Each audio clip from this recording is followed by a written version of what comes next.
Naalala ko dati madalas ako tumatapos ng inuman. Hanggat may nakikitang alak sa lamesa, hindi umuwi.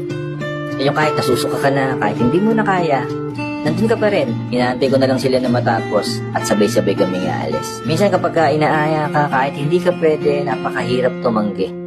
Kasi yun yung paraan mo ng pakikisama. Gagawa at gagawa ka ng paraan para makasama kasi ayaw mong masabihan na peke ka.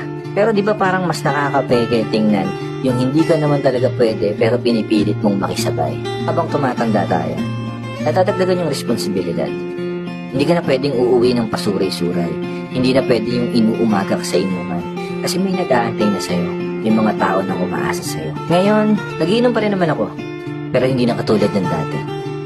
Kapag may mga nag-aaya sa akin, mas madalas na akong tumanggi.